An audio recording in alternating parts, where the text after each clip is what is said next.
Me costó 3 días encontrar el punto débil de Gerda, y durante esos 3 días fui terriblemente amable con ella. Nunca me había preocupado de Gerda.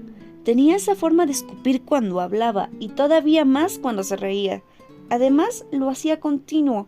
Aparte, se pegaba siempre a Ricky Úrsula y no la dejaba en paz.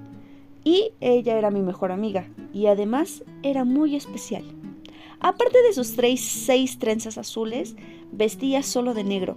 Si mi madre no me hubiera saboteado todo el tiempo con compras de ropa colorida, también yo me hubiera vestido de solo negro. Y tal y como estaban las cosas, tenía que conformarme con un par de pantalones negros, 2 camisas negras con chistes en inglés y un jersey de lana negro que daba demasiado calor a principios de septiembre.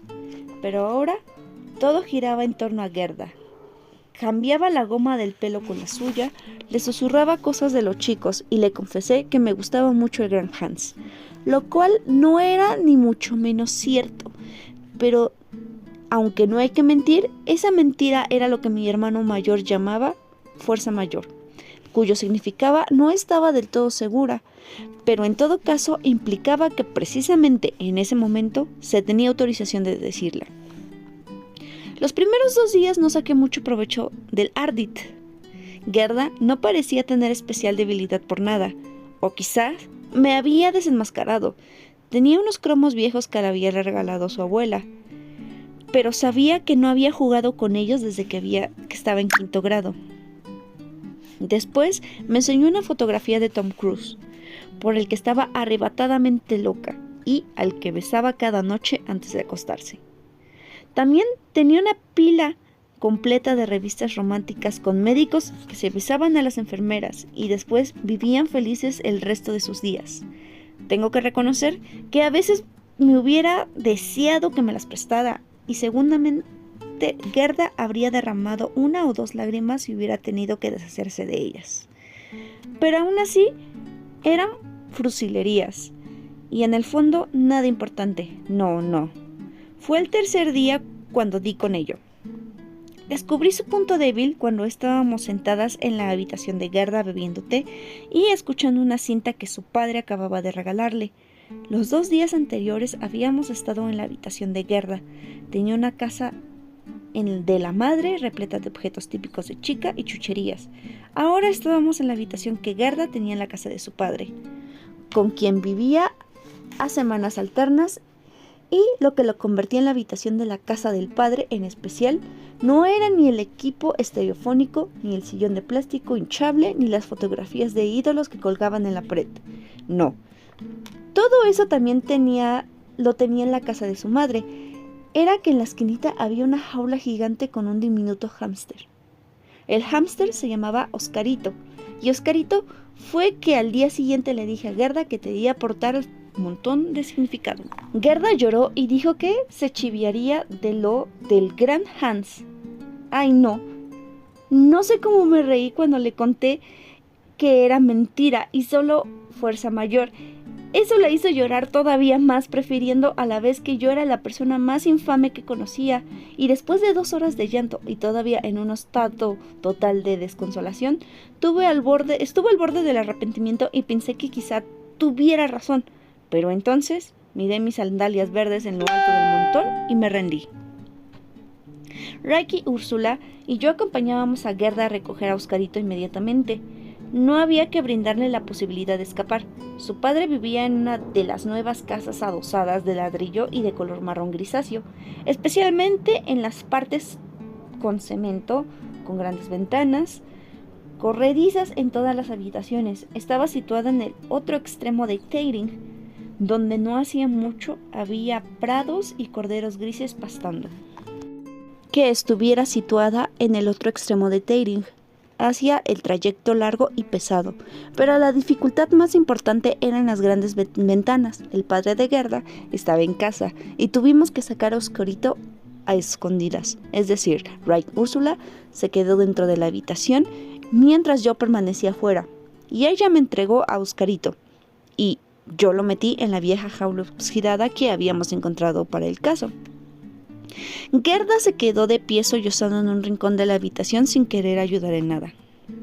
¡Cállate ya!, Le dije al final, cuando ya no podía resistir sus sollozos. O será un Oscarito muerto el que va a parar al montón. Esto no lo hizo callar, pero al menos se suavizó el lloriqueo hasta un punto soportable y salió de la casa sin que el padre albergara sospecha alguna. Oscarito era blanco con manchas de color marrón y en realidad bastante gracioso con sus bigotes temblorosos, y yo me sentí muy aliviada, pensando que no sería necesario cargármelo. La jaula con compartida era pesada y de engorroso manejo, y el trayecto hasta la cerrería en desuso fue interminable. Debíamos haberle pedido prestada una carretilla de los periódicos al piadoso Kai, pero no lo hicimos, así que tuvimos que compartir la carga con Gerda también. No había ninguna razón para que ella no asumiera parte del dolor de los hombros, igual que Raik, Úrsula y yo. Nos llevó mucho rato llegar al descampado y la cerrería, con Oscarito chillando todo el trayecto como si creyera que yo iba a matarlo de verdad. Pero al cabo de un buen rato llegamos y pudimos deshacernos de él y de la jaula, en la penumbra y pasada la puerta. Le dimos permiso a Gerda para que lo acolchara la jaula con aserrín viejo, y tras darle a Oscarito una ración extra de pienso de hámster y colocarle un cuenco con agua fresca, trepé por la escalera y deposité la jaula en todo lo alto del montón. Me bajé, aparté la escalera y un poco admiré el montículo con la jaula, que parecía una estrella un poco torcida ahí en todo lo alto. Y fue cuando me di cuenta del silencio que embargaba la cerrería. Silencio, más silencio, silencio absoluto. Había tanto silencio que no pude evitar de repente advertir lo grande y vacío que era el edificio por dentro, la cantidad de hendiduras y grietas que podían avinarse en el suelo de cemento, debajo de una capa de sucio aserrín, lo densas que eran las telarañas que colgaban de pilares y vigas, la cantidad de agujeros que había en el techo y los pocos cristales que quedaban enteros. Desplacé la mirada de una punta a la otra y finalmente miré a mis compañeras de clase.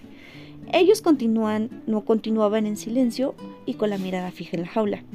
Era como si Oscarito provocara algo en el montón de significado que ni mis sandalias verdes, ni la caña de pescar de Sebastián, ni el balón de Richard habían conseguido. Yo estaba orgullosa de mi ocurrencia y por eso me molestaba que los demás no demostraran admiración. Fue Ole el que me salvó. Diantre, qué montón de significado, dijo con un énfasis, primero a Oscarito y después a mí.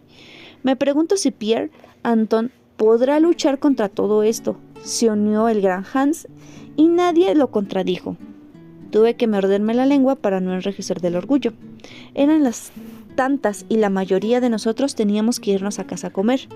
Echamos una última mirada de admiración a nuestro atobirrado montón y acto seguido Sophie nos alumbró y cerró la puerta después de que saliéramos todos. Jean Joan colocó un candado, nos apresuramos hacia casa disparados en todas direcciones. Ahora le tocaba a Gerda.